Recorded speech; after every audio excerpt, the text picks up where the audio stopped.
Hey everybody, it's Mr. Sheeline here. We're going to be going through the Unit 3.3 notes, covering binary molecular covalent compounds, and all that good stuff, and figuring out not only how to name them, but also how to form their formulas. So this is going to be kind of a twofer, but for the most part, don't be too intimidated. It's pretty simple. It's not as difficult not as difficult and not as complex, I would argue. It's just different, or it's not any more difficult than ionic. It's just different. That's what I'm getting at. So let's get raw into it. So formulas from the given name. So here I'm gonna watch your ears. So covalent compounds, remember, covalent compounds are pretty much two nonmetals being bonded together, okay? So something super duper important to recognize. So if you see two nonmetals, so that means we've got to be looking at our periodic table or thinking about what is a metal, what is not a metal, if you can remember that. And if you've got two nonmetals, chances are, pretty much 99% of the time, it's going to be a covalent bond. Okay. Now, here's the thing. This is what I'm getting into about being different. Charges do not matter for these guys. Because remember, covalent bonds, they're sharing electrons. They're not giving up any electrons. They're not gaining electrons. They're sharing them. Okay. They kind of float between the two. So because of that, we've got some prefixes where we represent the number of atoms for each element. Now, before we get into that, though, remember, and I've been stressing this pretty hard with all of you, that we use empirical formula for ionic bonds, ionically bonded compounds. We use molecular formula here. So molecular formula is not divisible. Okay, we do not divide anything. If we've got 17 oxygen and we've got 34 carbon. There's 17 oxygen, 34 carbon. Okay, we wouldn't divide it by 17. It wouldn't be, C2O in that case. But even though, as far as I know, that doesn't exist. But anyway, the point being is that we don't divide these. Okay, so that matters when we're talking about the charges. It also matters on how we're going to name them and how we associate their particular or how we read their formulas. So now these prefixes, we should have known this by now, or we should have recognized these by now. We should recognize them. So if you've got one atom, it's mono. If you've got two, it's di. 3 is tri. 4 is tetra. 5 is penta. 6 is hexa. 7 is hepta. 8 is octa. 9 is nona. And then 10 is deca. Okay. So I'm going to let you know, you need to know all of these for the test. Need to know for test. Which, realistically speaking, let's face it, you are juniors, you're seniors, you're sophomores. We should pretty much know these by now. Okay, this third grade, fourth grade material. Okay, we're past that. We've got to know this for this material. Okay, if you don't know it, or if there's still some that you are kind of slipping up on, you better start studying right now, because we're past this. Okay. So you need to know this. So if the first element does not have a prefix, however, there's only one element. So this is an exception here. So what's it saying here? So if the first element does not have a prefix, so meaning if it doesn't have mono, di, tri, it doesn't have any of these prefixes, that means there's only one element. And this will be the same for the reverse too. So a good example of that is going to be carbon dioxide. So notice, carbon dioxide is not monocarbon dioxide. Okay, it's just carbon dioxide, CO2. Okay, do you see that? Now let's say, now what about a difference here? Well, what about CO? Well, CO, if you don't know what that is the odorless, in more or less invisible gas that is released due to incomplete combustion, and this stuff can kill you. This stuff in high doses is really, really, really, really, really bad. This is carbon monoxide. Okay. So notice that our first atom here, if there is one of it, we just give its name, no mono. Mono is only given to the second atom, the second element in our covalently bonded compound. Okay, so again, here we've got one carbon, so it's just carbon. We've got two oxygen, so it's di, and then oxide. And then over here, we have carbon with CO, we've got carbon, okay, and then it's monoxide, okay. So if you've noticed though, for the most part, when we name, these as well, just like ionically bonded material, they still get the second element gets the, second element gets the IDE, okay. You chop off the last couple letters of the name of it, the chemical name of it, and you replace it with IDE. But in this case, we're also slapping on these prefixes as well. Okay. So again, not difficult, just different. So let's keep on going. So binary molecular formulas, I've already mentioned this. They show all the types and numbers of atoms within the compound. So therefore, we do not reduce them. You reduce ionically bonded compounds, but we do, except for the polyatomic. If you've got polyatomics in your compound, you don't mess with those. But here as well, we do not mess with them. So let's give this a try here, shall we? So we're given the name, and we need to dissect this name. Okay, so I'm going to walk through 3 of these with you, and then after these 3, I want you to try out the rest of the 4 by yourself. I'll still go over this with you in this video, but I want you to try these 4 by yourself. So after I go through these 3, I'll pause, and then that's where you are supposed to pause the video, go through these on your own, and then play to see if you got them right. So, all right, so let's just break this guy down. So I'm going to use blue for my prefixes here. So I see a di, pent, okay. I see nitrogen, and I see oxide. Okay, so di meaning 2, pento meaning, in this case, it's pento, but this is where it gets a little tricky, and the rules, we'll get into these rules a bit more when we're on the back. But for the most part, because there's some different rules you use when you have elements that begin with vowels, like oxygen. But anyway, but you should see PENT. There's literally nothing, there's no other ones in here with PENT. Every single time it's going to be 5. Okay, so we've got 2 for di, 5 for pento, and then here we already know it's nitrogen, and then oxide is going to be oxygen. Okay, we know that. So all we've got to do now, let's write down their chemical formulas. So it's going to be not nickel. It's going to be N and then O. So we've got nitrogen and oxygen. Now we just need to figure out how many of each are going to be in this. Well, dinitrogen, so there's 2 nitrogen, pentaoxide, 5 oxygen. And I have my formula. It's that simple, okay? Don't read into it too bad, like too harshly. Okay, let's do number 2 here. So I see hepta, I see tri. So hepta is going to be 7. Tri is going to be 3. I see silicon, and I see fluoride. Okay, so this guy is going to be fluorine. Easy peasy. That's silicon. So silicon is going to be Si.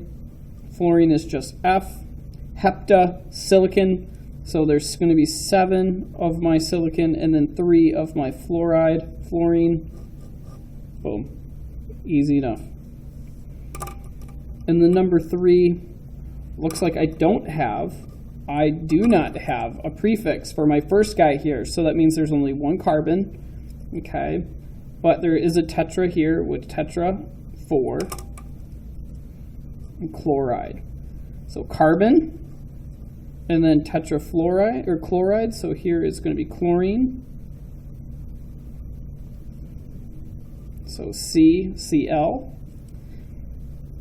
And again, there's only one carbon, so we don't have to put a subscript, but we've got 4 chlorine. So Cl4.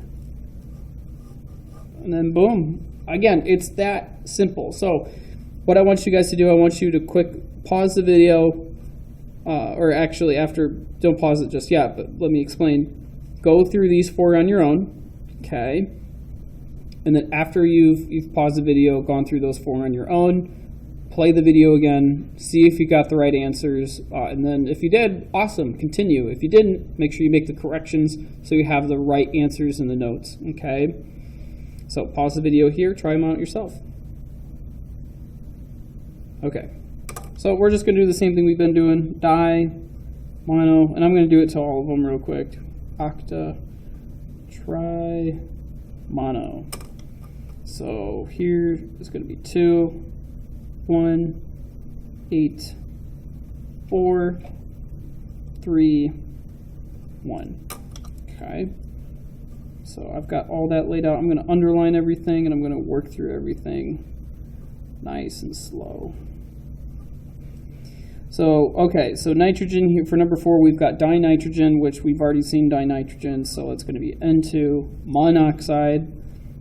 There's only 1 oxygen, boom, nothing more than that.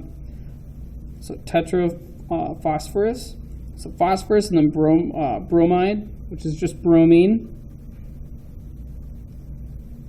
Okay, bromine being Br, so tetraphosphorus, so 4P4 octabromide, so there's 8 there. So here's a really good example here. We do not divide this. Even though that this, 8 and 4 are both divisible by 4, we do not reduce.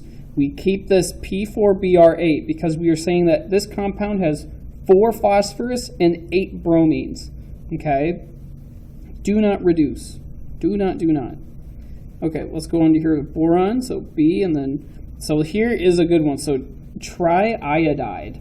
So it's something that you may have not noticed because you probably saw tri, but then you saw like the odide, and you're like, whoa, what is that? That's iodine right there. Iodine is a tricky one. It's arguably one of the only exceptions about any of the rules. It has its own set of rules. Relatively speaking, easy to point out and to see.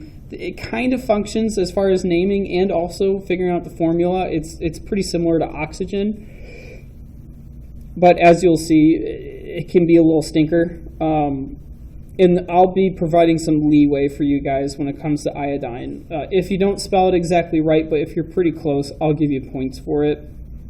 Okay, but for the most part, when we're showing the formulas, you see like iodide, and you should say, oh, it's iodine, because let's be honest here, there's really not, there's the number of elements on here that begin with vowels are quite limited. It's only a handful, so we should see that and say, oh, that's 100%, that's iodine. So it's going to be an I. So there's only 1 boron because there's no mono here, and there's no di. There's no prefix at all. Sorry, there's no prefix. So because there's no prefix, that means boron's all by himself. Triiodide. Bi3. Okay. Lastly, same thing with arsenic. So arsenic here, arsenic doesn't have any prefix, so that means there's 1 arsenic. We've got another fluoride, so that's fluorine, so it's F monofluorine, so it's only 1. We don't have to write subscripts, and it's ASF. Okay, cool beans. So that is the front side. So this is taking, covalently bonded compounds, taking their names, and then making formulas out of their names. So let's now maybe take a look at, being provided. Let's be provided the formulas and figure out the names. So again, these prefixes do not change. Only this time we really, really, really need to know these because we're going to be given the formulas and we've got to come up with their specific names. Now remember, the only time you don't put a prefix on an element is when we're looking at the first element and when there's only 1 of them. Okay? So there's no mono in the first element. And then here's that rule I was talking to you about. So change the ending of the second element to IDE. If the second element name begins with a vowel, such as A, O, or I, the ending prefix the ending to the prefix is often dropped. So if you saw that, the triiodide is that we drop the I from the tri, and iodine, the I from the iodine was kept in. Now, there are individuals that would write it like this. They would write it like triiodide. That is possible, okay? Or even diiodide. Okay, it's redundant, but there are some individuals that do write it like that. Okay, so just be careful if you're looking up online, trying to get some help online with Google, which I don't know why you would, because all you got to do is either text me on Remind or send me an email. But let's say that your first option is to go on Google and do some searching. You may see that. You may run across websites where people refer to triiodide or anything with iodide, where they toss in maybe one too many I's into the name. So anyway, for the most part, it's hard to really give a number of rules on here and steps especially when this is just doing the exact thing we did on the front, but in reverse. So I'm still going to be underlining what are going to be my prefixes here. So we've got 2 nitrogen, we've got 5 oxygen. And here, I'm going to zoom in because I see it's pretty small on the screen. So we've got 2 nitrogen, 5 oxygen here. And I'm going to do the same thing here. I'm going to do the 3, and then I'm going to want you to complete the rest of them, the rest of the last 4 on your own. But I'll still help you out, give you the answers, but I still want you to try them out on your own. But I'll walk you through these 3. So we've got 2 for nitrogen, 5 for oxygen. Okay. How do I want to write this specifically? So again, 2.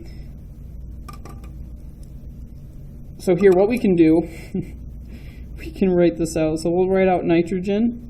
We'll just write out nitrogen for now. Now, I see that there's 2 nitrogen. So that's going to be dinitrogen.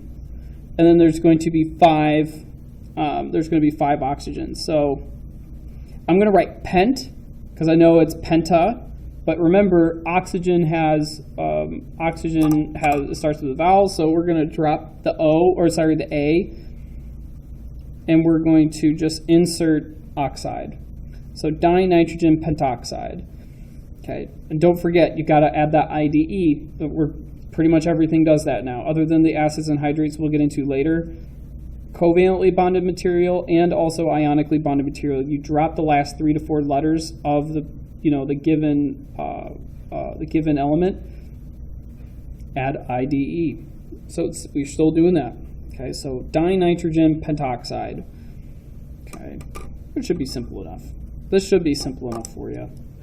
Okay, so it looks like we've got 4 here. So that's going to be tetra. And then the 8 there, octa. Now the P, phosphorus. Did not give myself enough room there. And then octachloride. Okay. It's really that easy. Okay, look, we've got nothing there. There is no little subscript. So that means that there's only 1 carbon, but there are 2 sulfurs here. So what is this going to be? It's not going to be mono. It's going to be just carbon. And then specifically carbon disulfide. Okay, carbon disulfide. So again, make sure you've got the right prefix. Make sure you're writing out the rest of the element correctly. Get rid of the last 3 to 4 letters and replace it with IDE. Okay, so I want you to do the rest of these 4 on your own. I will show you the solutions at the end of the video here. So pause it right here, finish all of these, and then come back and see if you got them right. Okay. So quickly to go through them: 5, 7, 1, 6, 1, 3, 3, 1. So let's see. Actually, I'm going to do this. So easy enough. I'm going to write these out. Pent, and then I'm going to give myself some room here.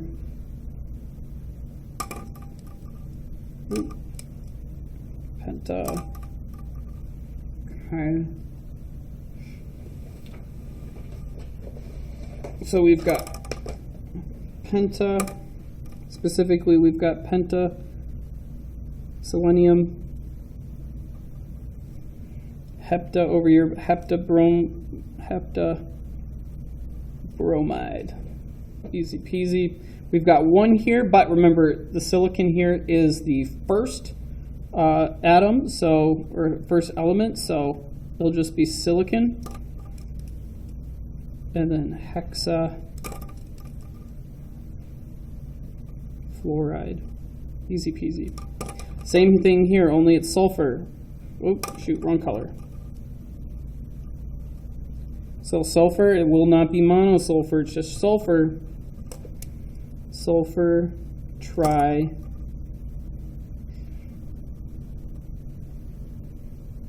Now here is one of those goofy places, and again, this is where if you put troxide, if you put TROXIDE, I would accept it, even on a test. But this is one of those where it breaks the rules. We wouldn't get rid of, it would be trioxide. Okay, you can pronounce it. Almost think of it like, how easy can I pronounce it? That's a good rule of when we drop and when we don't drop the prefixes last letter. So what's easier to say? Is it easier to say hexaoxide or hexoxide? Arguably it's a little easier to say hexoxide than hexaoxide. But again, I'll give you quite a bit of leeway here. And then lastly, it'll be tricarbon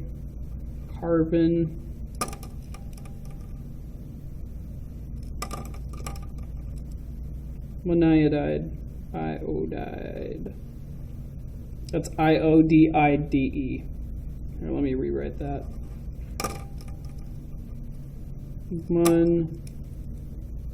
An iodide. Okay, easy peasy, guys. So if you still have any questions concerning this material, make sure you ask me. If not, you're ready to go tackle the worksheet.